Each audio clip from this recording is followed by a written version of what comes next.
Welcome back साथियों, मैं जुगल आर्य आप सभी का एक बार और अपने YouTube चैनल में हार्दिक स्वागत करता हूं। सबसे पहले मैं आपको ये बता देता हूं, ये विषय गणित कक्षा 10वीं मध्य प्रदेश बोर्ड परीक्षा पेपर जो 2022 के गणित का पेपर होने वाला है, उसके लिए मोस्ट इंपोर्टेंट प्रश्न है जो 4 अंक में आने वाला आपका प्रश्न है। वो प्रश्न आज आपको कवर करवाने वाला हूँ। सिंपली आपको मैं इस प्रश्न में रचनाएं बताऊंगा और उसका चित्र किस प्रकार से आपको एग्जाम में बनाना है ताकि आप लोगों को 4 अंक प्राप्त हो जाएं। तो इन वीडियो को देखने के लिए हमारी प्लेलिस्ट में जाकर इन वीडियो को आसानी से देख सकते हैं। वीडियो यदि पसंद आए तो वीडियो को लाइक कीजिए, चैनल पर नए हैं तो चैनल को सब्सक्राइब कीजिए। पुराने वीडियो की लिंक मैं आपको डिस्क्रिप्शन बॉक्स में प्रोवाइड कर दूंगा। तो अब हम प्रश्न नंबर पहला जो 4 अंक में आपका आने की संभावना है उसको मैं पढ़ के बता देता हूं। इस पार्ट में से कोई विकल्प नहीं आने वाला, केवल एक 4 अंक का प्रश्न आने वाला है। सबसे पहले इसमें दिया गया है 7.6 सेंटीमीटर लंबा एक रेखाखंड खींचना है जो 5:8 अनुपात में आपको विभाजित करना है और दोनों भागों को मापना भी है, मापकर बताना है। तो सबसे पहले मैं आप लोगों को 7.6 का एक लंबा रेखाखंड, तो इस प्रकार से हमारे एक स्केल होता है और इस स्केल की सहायता से हम 7.6 का एक रेखाखंड खींचते हैं। तो हम देखते हैं यहाँ पर 7 है, 7 के बाद हम 5 और 5 1.6 लगा देते हैं। तो यहाँ पर एक लाइन हम आपको खींच के बताते हैं कि 7.6 का एक रेखाखंड किस प्रकार से आपको खींचना है। तो हम यहाँ से एक सभी आपके स्केल के माध्यम से 7.6 का एक रेखाखंड खींचेंगे। सबसे पहला काम करेंगे और उस रेखाखंड को हम नाम देंगे ए बी हमने एक रेखाखंड खींचा, उस रेखाखंड को हमने नाम दे दिया 7.6 सेंटीमीटर का। अब हम देखते हैं यहाँ पर उसको 5:8 के भाग में उसको काटना है, अनुपात में बांटना है। तो हमारा जो अनुपात है 5:8 है। यदि मैं इन अनुपातों को जोड़ता हूं, 5 + 8 कर देता हूं तो यह हमारा हो जाता है 13। मतलब हम ए को केंद्र मानकर न्यूनकोण बनाती हुई एक रेखा खींचेंगे। अब सिंपली मैं आपको चित्र बनाना आसानी से सिखा देता हूं। सबसे पहले हमने रेखाखंड खींचा, वो खींचा हमने 7:7.6 का और एक न्यूनकोण बनाती हुई रेखा खींचनी। इसमें हमें प्रकार की आवश्यकता लगेगी, तो प्रकार आप सभी के पास होना चाहिए, प्रकार, कटर और आपका इरेजर। तो यहाँ पर हम इसके नक्शे से मिलाकर इस नाप वगैरह कुछ नहीं लेनी है, सीधी हमें एक लाइन खींचनी है जहां पर हमारे समान लंबाई के रेखाखंड बन सके। तो इसको नाम हम किरण दे देंगे, समान। अब हमारे पास यदि प्रकार होता है तो प्रकार को समान भाग से, जैसे हमने इतना खोल लिया, इसको हमें इसको खोलना है इतना कि इसके 13 भाग बना सके। अब 13 भाग कहां से आए हैं, क्योंकि इस सवाल में हमें दिया गया है 5:8 में। यदि 5:8 के अनुपात में हमें विभाजित करना है इसे, तो हमें इसको जोड़ना पड़ेगा। इस सवाल में यदि आपको 6 सेंटीमीटर का रेखाखंड खींचना होता और 3:5 के अनुपात में विभाजित करना होता तो वो 8 हमें खंड बनाने होते। तो खंड कैसे बनाने हैं वो आप लोग ध्यान से समझे। तो सबसे पहले हम इस चित्र को ध्यान से देखते हैं। यहां से हम यहाँ पर इसके बिंदु से 13 छोटे छोटे खंड इस प्रकार से बना लेते हैं। एक ही नाप के बनाने हैं। एक यहाँ बनाया, फिर इसको केंद्र लगाया, फिर अगला बनाया दूसरा, फिर यहाँ पर हम इसको तीसरा बना लेते हैं, चौथा, पांचवा। इसी प्रकार से हम कितने खंड बनाएंगे, इसके 13 खंड बनाएंगे। तो हमने इसके 13 खंड तैयार कर लिए। 13 खंड तैयार करने के बाद जितनी आवश्यकता है उतनी हमने, जैसे बड़े खंड बनाए तो यहाँ लाइन की ज्यादा आवश्यकता लगी, तो इसे नाप नहीं है, ये अनुमान से हमने खींची। तो इस प्रकार से 13 खंड, और जो 13वां खंड हमें प्राप्त हुआ उस 13वें खंड को हमें जोड़ना है किससे, बी से। बी से हम इस 13 खंड को मिला देंगे। यह इस प्रकार से अंतिम खंड है हमारा ये, तो इसको हम मिला देंगे सिंपल से। तो यहां से हमारा स्केल के माध्यम से हम इसको बी, यहाँ अब इन खंड को नाम देते हैं। ए से हमने मिलाया तो A1, A2, यहाँ A3, A4, A5, A6, A7, A8, A9, A10, A11, A12, A13, ये 13 खंड। तो जो हमारा, और इसको किरण हम X नाम दे देते हैं। यहाँ पर हमने किरण X नाम दे दी। अब यहाँ से जो 13वें खंड है, इस 13वें खंड से हम किसको मिला देते हैं, B को। तो यहाँ पर हम 13 खंड से स्केल की सहायता से इसको मिला देते हैं। हमने मिला दिया। अब हम यहाँ पर देखते हैं कि हमें 5:3 के अनुपात में इसको चित्र की रचना करनी है। तो यहाँ पर हम एक प्रकार को खोल लेते हैं जितनी आवश्यकता अनुसार। इसका कोई माप नहीं है, ये माप के अनुसार नहीं खोला गया है। तो हमने यहां से यहां तक एक चाप लगा दी। इसमें अनुमान से ये हमने एक चाप लगाने के बाद चाप काट दी। अब चाप काटने के बाद हमें 5:8 के अनुपात में, ये तो 5वां हिस्सा है, तो 5 को हम केंद्र मानेंगे। 5 को केंद्र मानकर 5 पर रखी और यहां से इस लाइन पर हमने क्या कर दी, चाप काट दी इसकी। ये हमने चाप काट दी। अब हमें इसके ये जो न्यून कोण बना है उसी न्यून कोण की चाप हमें काटनी है। तो यहाँ जितनी माप है इन दोनों रेखाओं के बीच में, इन दोनों रेखाओं के बीच से हम इनकी माप बनाएंगे। तो बराबर इसको हम मापेंगे।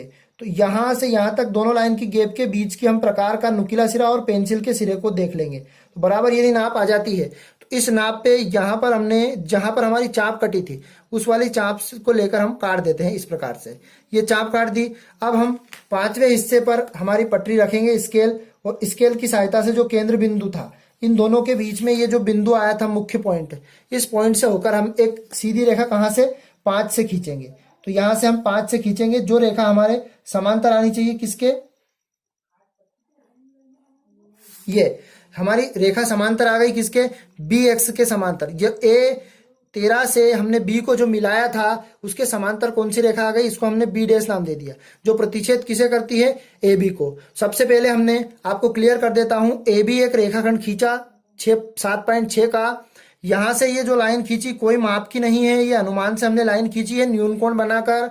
इस लाइन में हमने 13 बराबर खंड काटे प्रकार की सहायता से। फिर उसके बाद हमने 13वें हिस्से पर प्रकार को रखा और घुमा दिया, और उसी नाप का 5वें हिस्से पर रखाकर प्रकार को घुमा दिया, चाप काटी। फिर हमने इन दोनों लाइन के बीच में इन प्रकार के हिस्से को नापा और वहां से रख के हमने उसकी चाप काट दी। अब ये समांतर रेखा प्राप्त हुई। अब इनकी रचना मैंने बता दी, सेम वैसी की वैसी करनी है कि ए बी बराबर हमने 7.6 का एक रेखाखंड खींचा। फिर प्रकार की सहायता से हमने 13 छोटे छोटे खंड बना लिए, एक को केंद्र मानकर। तो इनकी रचना को मैं आपको लिखित बता देता हूं। ये हमारा डायग्राम हमने आपको तैयार करके बता दिया। इस प्रकार से आप डायग्राम आसानी से बना सकते हैं और आप पेपर में 4 अंक अर्जित कर सकते हैं। तो वीडियो के अंत तक बने रहें। इसमें मैं 2 सवाल आपको समझाने वाला हूं जो कि परीक्षा की दृष्टि से आपके अति महत्वपूर्ण है। तो यहाँ पर हम देखते हैं इस चित्र के माध्यम से, ये चित्र है हमारा, इनकी रचनाएं मैं आपको बता देता हूं किस प्रकार से रचना करनी है। तो रचनाएं आप पहले एक बार देख लें। यहाँ पर हमारे इस सवाल की रचनाएं हमने आपको बता दी, ये रचना के चरण लिखे हुए हैं। अब इसमें लिखा हुआ है पहला वाला पॉइंट कि ए बी बराबर 7.6 का एक रेखाखंड खींचा। ए से न्यून कोण बनाती हुई एक किरण हमने खींची, जो हमने यहाँ पर खींची। ये ए से हमने ये न्यून कोण बना ली, यहाँ से यहाँ तक का ए से न्यून कोण बनाती हुई किरण एक्स हमने खींची, जहां पर हमने समान 13 खंड, यहाँ पर हम लिख सकते हैं समान 13 खंड भी लिख सकते हैं, और डायरेक्ट हम ऐसा भी लिख सकते हैं कि जो खंड बनाए तो A1 A2 A2 A1 A2 A2 A3 इस प्रकार से हमने लिख दिए, 13 खंड अंकित किए।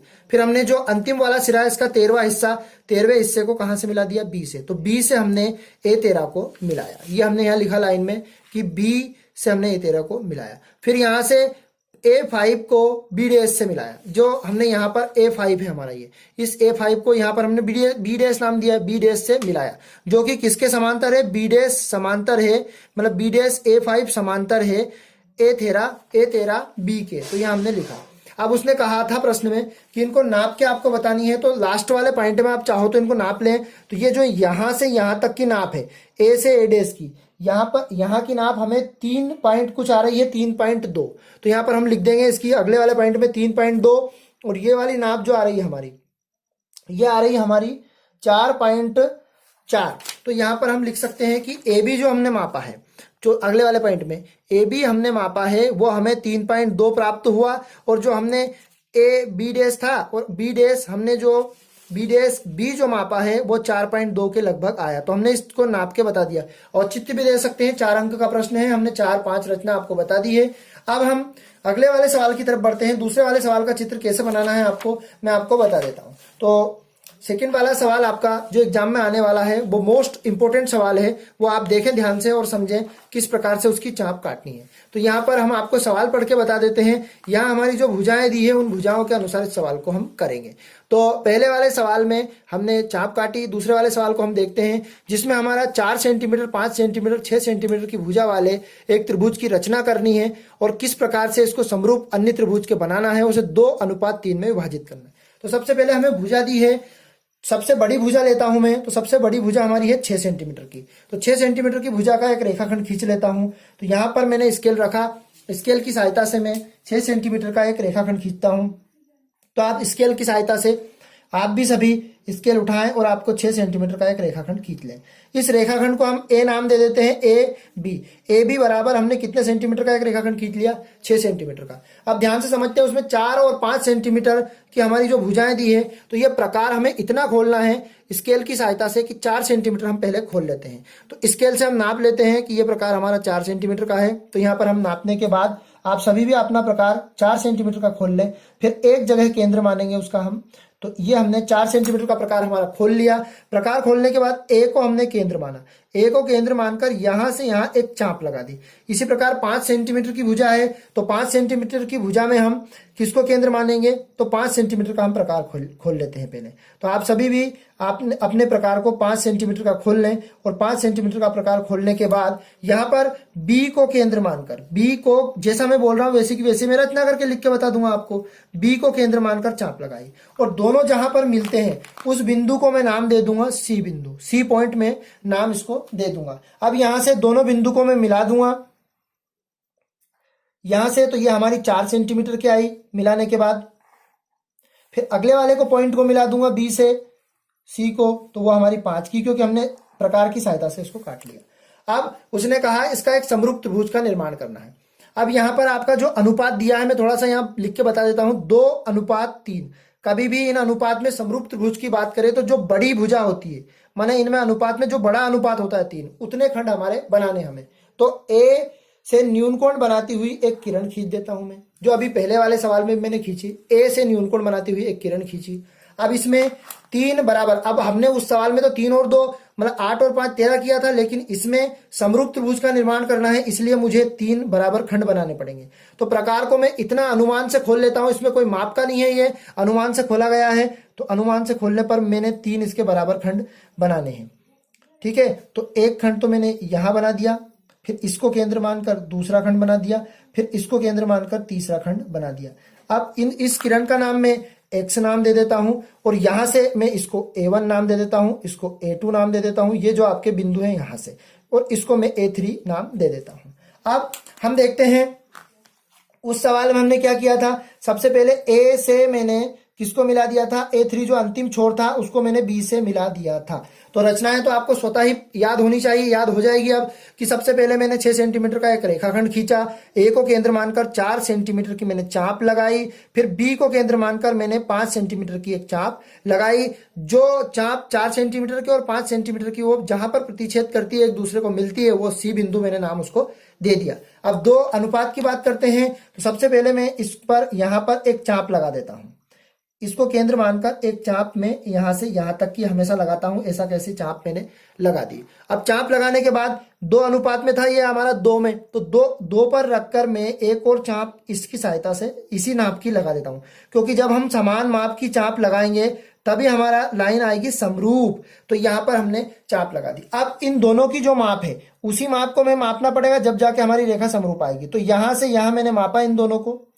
अब मापने के बाद यहां जहां प्रतिच्छेद किया वहां पर प्रकार को रखा, और यहां से मैंने इसको घुमा दिया। अच्छा, इसमें थोड़ा सा ये ध्यान से देखें आप, क्योंकि यहां जो हमारा प्रकार है इधर थोड़ा सा जितनी हमें आवश्यकता है उतना हम ले लेते हैं। तो इसी माप का हम देख लेते हैं पहले, फिर इस पर यहां पर रखी, इसको देखा, तो इसको बढ़ाने के बाद यहां से इतना बढ़ गया। अब बढ़ाया, अब हम देखते हैं इसका जो बिंदु यहां प्राप्त हुआ 2 अनुपात पे से लेना है, तो हमारी बिल्कुल समरूप एक्यूरेट हमारी रेखा आनी चाहिए, तब जाके हमारा चित्र सही होगा। तो ये हमारी इसके समांतर आ गई, इसको मैंने नाम दे दिया बी डैश। इसी प्रकार ऊपर वाला हिस्सा भी करना है, तो ऊपर वाले हिस्से में भी यहां पर हमें क्या लगानी है, एक चाप लगानी है माप की।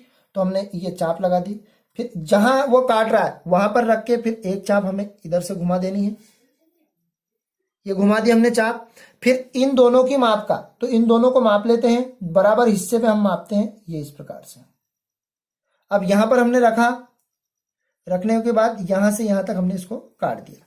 काटने पर जो ये बिंदु प्राप्त हुआ, ये यहाँ 6 है, 6 सेंटीमीटर के नीचे का रेखाखंड है ये।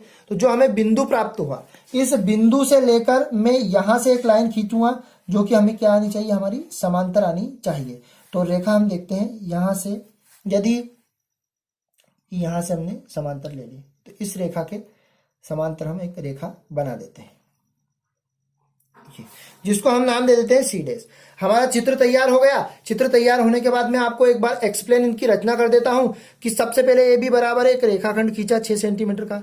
ए को केंद्र मानकर मैंने सी जो बनाई वो हमारी एक चाप काटी, फिर बी को केंद्र मानकर 5 सेंटीमीटर की एक चाप काटी जो अभिष्ट एबीसी त्रिभुज का निर्माण करती है। फिर हमने ए से एक न्यूनकोण बनाती हुई किरण खींची जो कि ए dash B dash A1 A2 A3 तीन खंड में बंटते हैं। तीन खंड इसलिए क्योंकि हमारा जो अनुपात दिया है यहाँ पर 3 का है और बड़ी भुजा इसमें 3 की है, तो 3 खंड मैंने बना दिए। अब यहाँ से A3 को मैंने B से मिलाया तो ये 6-7 रेखाएं आपकी हो गई। इस प्रकार से मैं रचना को आपको लिखित में बता देता हूँ। तो ये हमारी रचनाएं हैं, ये आप ध्यान से देखें और आपके एग्जाम में यही की यही रचना यदि आपने जैसा किया वैसा का वैसा लिख के आ गए तो आपको अंक आराम से मिल जाएंगे। सबसे पहले रचना में हमने लिखा हमने एक रेखाखंड खींचा 6 सेंटीमीटर का, ए को केंद्र मानकर 4 सेंटीमीटर की एक चाप लगाई और बी को केंद्र मानकर हमने एक चाप लगाई जो सी पर एक दूसरे को प्रतिच्छेद करती है। फिर अगला पॉइंट देखते हैं, तीसरा वाला ए और सी को मिलाया जिससे एबीसी एक त्रिभुज का निर्माण हुआ। फिर ए को हम न्यूनकोण बनाती हुई एक किरण AX को बनाया, फिर AX को 3 समान खंडों में बांट दिया और फिर A3 से हमने बी को मिलाया। ये ऐसा कैसा जो मैंने बोला इसमें ये रचना लिख ली। वीडियो आपको यदि पसंद आए तो हमारे वीडियो को लाइक अवश्य कर दे, दोस्तों के साथ शेयर कर दे। अब मैं आपको 2 प्रश्न बता दिए, मैंने समझा दिया। बाकी के 2 प्रश्न मैं आपके सामने ला रहा हूं। ये 2 प्रश्न आपके लिए बहुत इंपॉर्टेंट है। इन 2 प्रश्न की तैयारी करें और एग्जाम की दृष्टि से बहुत इंपॉर्टेंट प्रश्न है आपके, ये देख लें और ये आप अवश्य करें। एक सवाल तो ये तीसरा है जो दूसरा मैंने बताया, और ये सवाल में भुजाएं नहीं दी तो इसमें अनुमान से आपको रेखा खींचनी 4, 5, 10 सेंटीमीटर जो भी आप खींच सकते हैं। तो इस वीडियो में मैंने 4 सवाल बताए। 4 सवाल में से एक सवाल आपका 4 अंक में आपकी बोर्ड एग्जाम में आने वाला है। वीडियो यदि आपको पसंद आया तो वीडियो को लाइक कीजिए, चैनल पर नए हैं तो चैनल को सब्सक्राइब कीजिए। इसी प्रकार के बोर्ड की तैयारी करने के लिए हमारे पुराने वीडियो देखने के लिए मैं डिस्क्रिप्शन बॉक्स में उनकी लिंक आपको प्रोवाइड कर दूंगा। अगले वीडियो में जल्द मिलते हैं दोस्तों। जय हिंद साथियों, टाटा बाय बाय।